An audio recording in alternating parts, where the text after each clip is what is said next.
Magandang araw mga lods. So sa araw na to ay ituturo ko sa inyo kung paano gumawa ng pakakak para sa mga mahihilig sa hunting ng mga labuyo, no? So ito nga pala yung gagawin nating pakakak mga lods, yung kawayan o bamboo.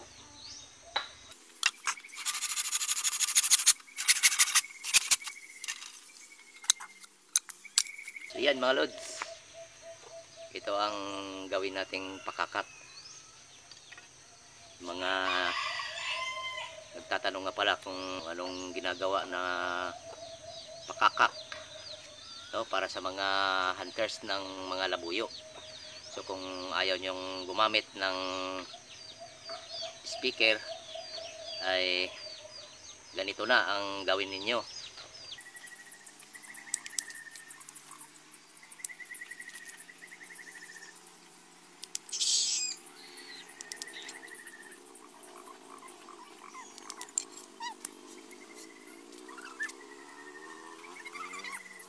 So ganito kaliit mga hunter, o pwedeng mas liitan pa natin dahil medyo malaki pa konti yung kanyang butas. So medyo liitan pa natin.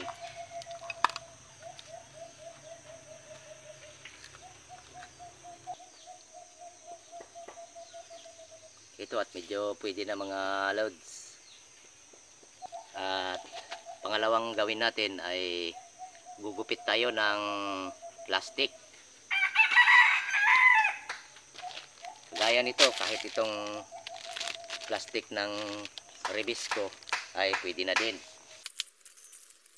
So ganito yan mga loads. Yan, plastic.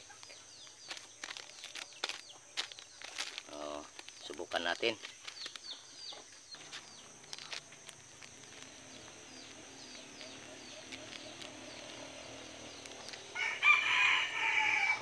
Yan, ganito.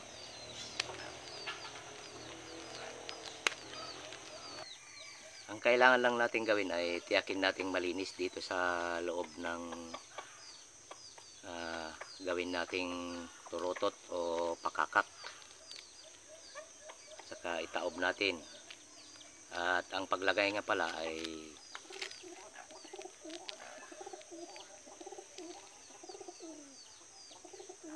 wag nating idikit dito sa dito sa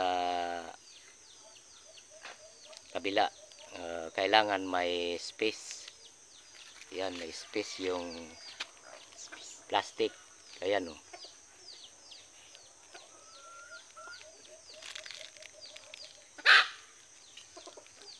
Kaya babaluktot natin sa likod. Yan. Pero dito kasi ang mas importante sa loob. Tapos ilagay natin tong isa. Ayan. Subukan natin. Ayan. Tumunog, di ba?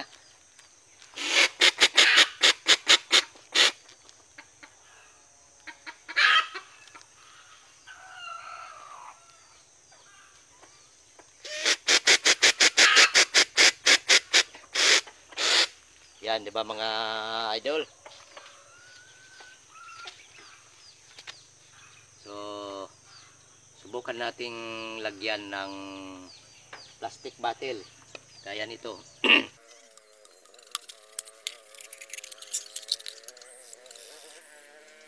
So, ngayon, subukan nating ipasok itong ginawa natin dito sa plastic bottle na to.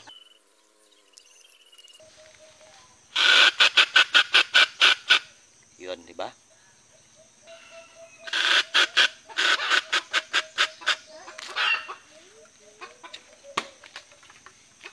Ingay ng manok na yan.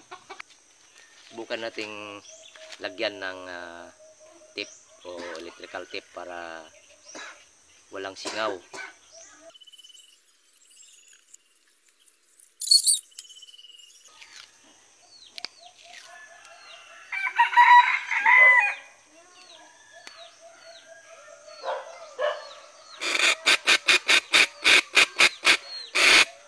Yan.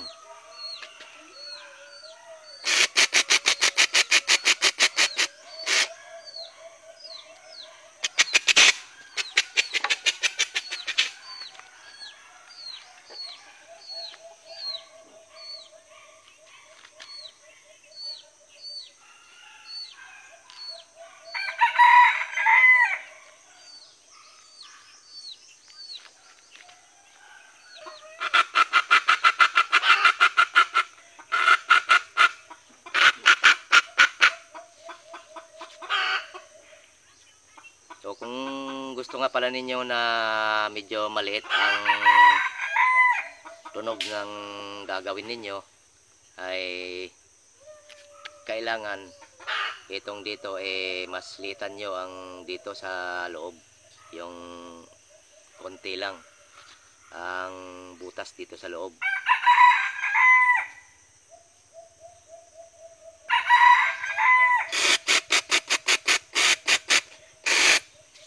So iba ang tunog niya kapag walang plastic. So ngayon ito ay may plastic.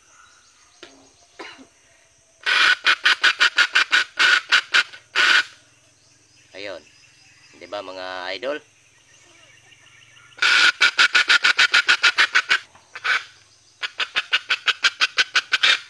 So ayan lang muna mga lods, sana may natutunan at God bless.